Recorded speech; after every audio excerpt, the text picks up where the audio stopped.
các bạn, hiện nay mình đang ở thành phố Lahore của Pakistan. Nếu các bạn bị bệnh, bị đau đớn thì các bạn sẽ đến chỗ nào? Đương nhiên đến bác sĩ, đến bệnh viện. Ở đây có một điều rất là thú vị rằng là các bạn có thể tìm thấy cho bất kỳ một loại bệnh nào một bác sĩ tương ứng ở khắp các con phố trên thành phố này, với giá điều trị sẽ làm bạn kinh ngạc.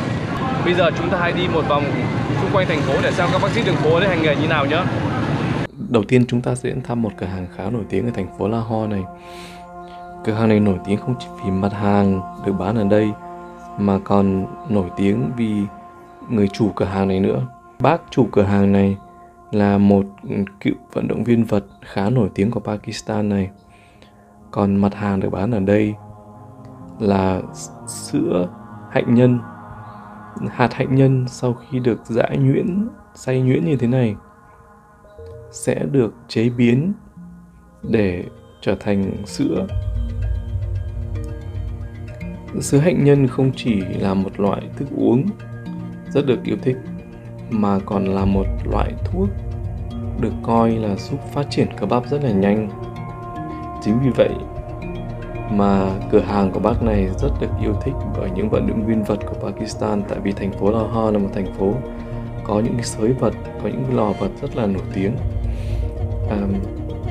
Hơn thế nữa là những người mà luyện tập thể thao, đặc biệt là những người luyện tập về cơ bắp cũng rất hay lui tới đây để mua sữa hạnh nhân uống. Và giá của sữa hạnh nhân cũng rất là rẻ. Ví dụ một cốc to chỉ là 60 rupee và một cốc nhỏ là 40 rupee thôi.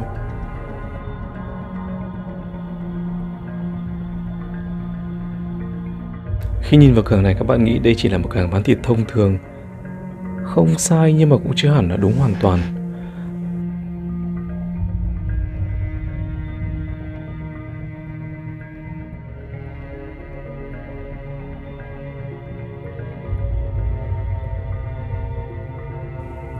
Cửa hàng này chỉ bán hai loại hàng duy nhất, đó là đầu dê và chân dê. Người dân Pakistan không chỉ coi thịt dê là một loại thịt mà còn coi đó là một loại dược liệu.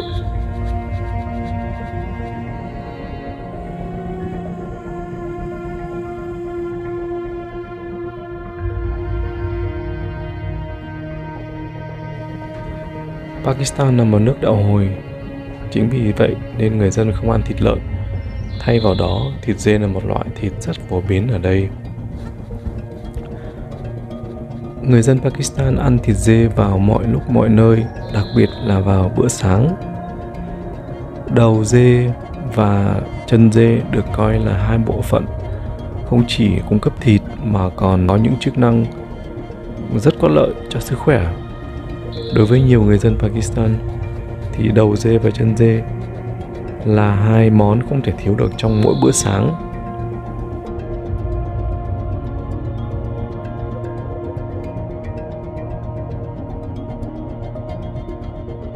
Người dân Pakistan cho rằng ăn đầu dê không những giúp cơ thể mình cường tráng, khỏe mạnh lên mà còn giúp những người đàn ông có một thể lực dồi dào và có một sự dẻo dai rất là kiên cường trong cái chuyện đó. Ngoài ra đầu dê còn một chức năng nữa về mặt tín ngưỡng, đó là đầu dê rất hay được sử dụng bởi những thầy bói khi mà họ muốn truy đuổi tà ma thì họ dùng đầu dê, một con dê đen để làm việc này.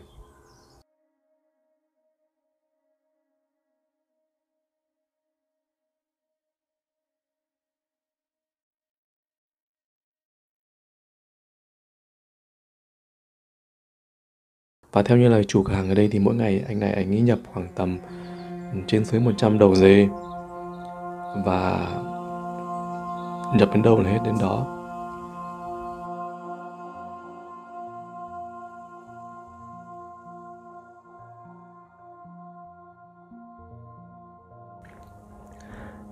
Giá của hai cái bộ phận này cũng rất là rẻ. Một chiếc đầu dê giá chỉ 300 rupee và một cân chân dê là 100 rupee.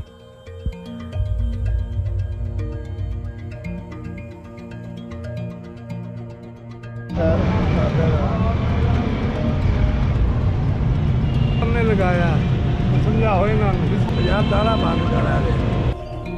Còn đây là một vị nha sĩ đường phố. Theo lời kể của bác này thì bác này hành nghề nha sĩ được hơn 30 năm nay rồi. Và bác cũng không nhớ chính xác con số bệnh nhân mà bác đã điều trị trong suốt hơn 30 năm hành nghề đó. Và bây giờ bác đang chữa bệnh cho một bệnh nhân bị lung lay răng. Và chúng ta thử vào xem là bác ấy chữa bệnh như thế nào, hay bác dùng những cái biện pháp nào để chữa bệnh cho bệnh nhân này.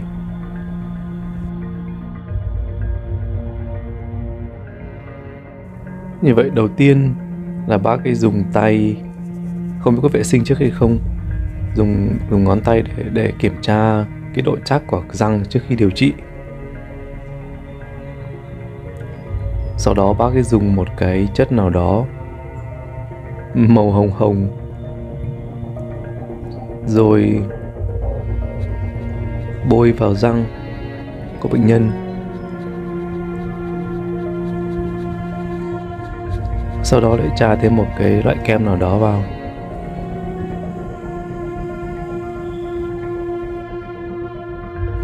Và sau đó bệnh nhân phải chờ 10 phút. Theo chính lời kể của bác này thì bác nha sĩ này chưa từng học qua bất kỳ một trường lớp nào hết. Tất cả làm là bác hành nghề một cách tự phát và cảm thấy là thích thì làm thôi. Và cứ dần dần làm nhiều năm tích lũy kinh nghiệm, rồi cứ thế chữa trị cho bệnh nhân trong suốt gần ấy 5 tháng. Và sau khoảng 10 phút bác ấy sẽ dùng tay để thử xem là cái độ chắc của răng như thế nào, bằng như thế này. नहीं कुछ भी experience, personal experience. दो चार 5 कोई मारा, कोई मरम्मत करने आ जाता है, कोई नए लगवाने आ जाता है, कोई मरम्मत कराता है, बस गुजारा होता है, रोडे मोडे कमाता है बस।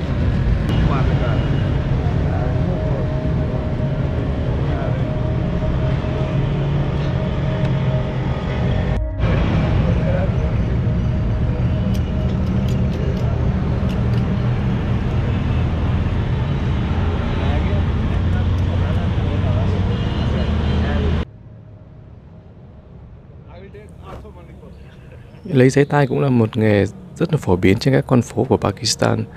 Nghề này cũng từng có một thời thịnh hành ở Việt Nam mình, nhưng bây giờ khả năng là nghề này đã biến mất, không còn tồn tại nữa.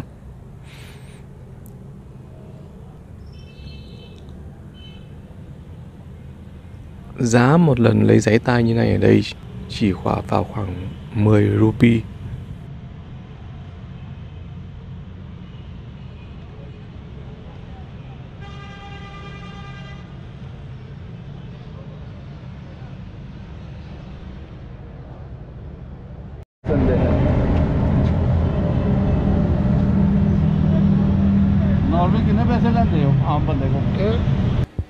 Có lẽ nổi bật hơn cả là các sạp hàng bán những loại dược liệu được chiết xuất từ những loại động vật, thậm chí cả những loại động vật quý hiếm.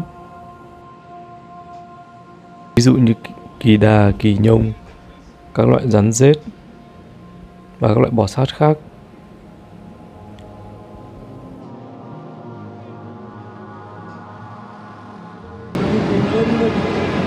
₹300 for small. The big one, Kennedy? 600. Cửa hàng này còn hoành tráng hơn nữa. Trong đây người ta bán tất cả các cái chiết xuất từ nhiều bộ phận nội tạng khác nhau của động vật. Ví dụ như có lọ chứa mỡ, lọ chứa gan, lọ chứa mật. Và trong cửa hàng này, chủng loại các loại động vật được giết để lấy các loại nội tạng cũng nhiều hơn nhiều. Ví dụ ở đây còn có cả các loại dơi, cú mèo, khỉ, chim, cá sấu. Đây là những cái loại thuốc được coi là có những tác dụng rất là đặc biệt là dành cho đàn ông. Và người dân Pakistan người ta tương truyền nhau rằng nếu mà một người đàn ông bị bệnh về sinh lý, chỉ cần bôi một vài giọt của cái này thôi, lên cái của quý của người đàn ông đó là người đàn ông đó có thể lấy lại được cái sức mạnh đàn ông của mình. Lý do của việc các cửa hàng như thế này xuất hiện nhan nhản khắp nơi ở Pakistan là nhằm phục vụ những quý ông có vấn đề về sinh lý.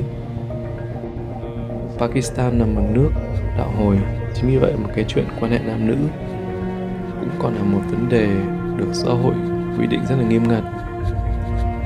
Cũng bởi lý do này nên là thanh niên Pakistan không dễ dàng gì có thể tìm được một người bạn tình của mình để thỏa mãn cái nhu cầu về sinh lý. Và do vậy nên là họ cũng phải tính cái chuyện tự xử nhiều. Chính vì lý do đó dẫn đến việc là cái tỷ lệ đàn ông Pakistan bị bệnh yếu sinh lý rất là cao. Và đây, những cửa hàng như vậy như này chính là cứu cánh cho những người đàn ông như vậy. Cửa hàng này còn có một điều đặc biệt hơn nữa, đó là họ bán cả những loại vật còn đang sống, ví dụ như rắn và tắc kè. Nếu mà khách có nhu cầu thì họ có thể giết mổ mấy con động vật này ngay lập tức, ngay tại trận ở đây để bán cho khách các cái nội tạng mà khách có nhu cầu mua. Và giá một con thì rơi vào khoảng từ 1.000 rupee đến 5.000 rupee.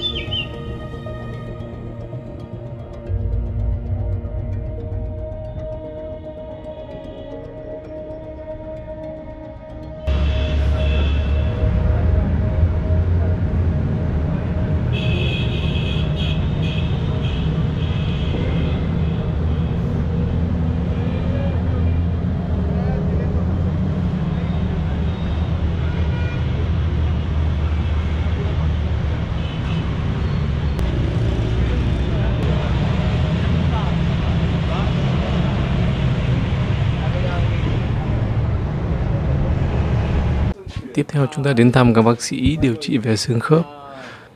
Đây là một bệnh nhân bị bong gân và đang được bác sĩ điều trị. Đầu tiên là bác sĩ sẽ massage cái chỗ đau. Sau đó vị bác sĩ này sẽ dùng một cái loại kem đặc biệt để bôi lên đó để chữa bệnh bong gân. Còn đây là một vị bác sĩ đường phố khá có tên tuổi ở đây. Bác này tuổi đời là 75 và tuổi nghề là 42. Theo lời kể của bác thì bác cũng không hề học nghề y hay bất kỳ một cái khóa đào tạo nào ra cả. Bác chỉ học được bằng cách là theo dõi những cái vị tiền bối người ta làm và sau đó bác bắt chước bác làm. Bác này nổi tiếng ở cái góc phố này từ 42 năm nay và là người rất là tín nhiệm.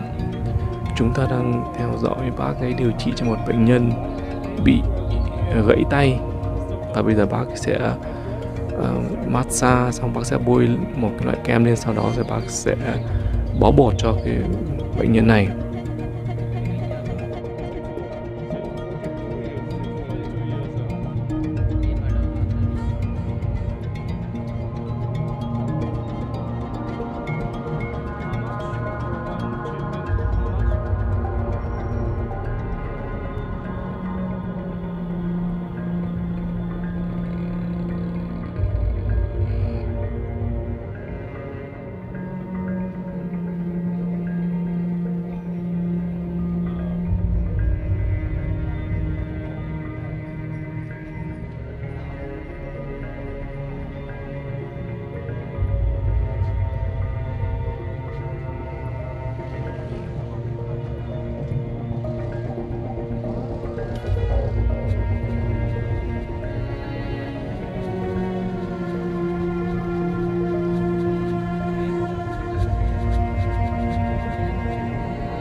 Như vậy chúng ta vừa đi một vòng quanh thành phố Lahore để xem một vài vị thuốc tiêu biểu cũng như theo dõi hoạt động hành nghề của một vài vị bác sĩ đường phố tiêu biểu. Nếu các bạn có dịp đến Pakistan thì các bạn đừng quên ghé thăm những vị bác sĩ đường phố ở đây nhé. Còn điều trị hay không thì đó là quyết định riêng của các bạn. Và tới đây mình cũng xin kết thúc video này. Cảm ơn các bạn đã theo dõi.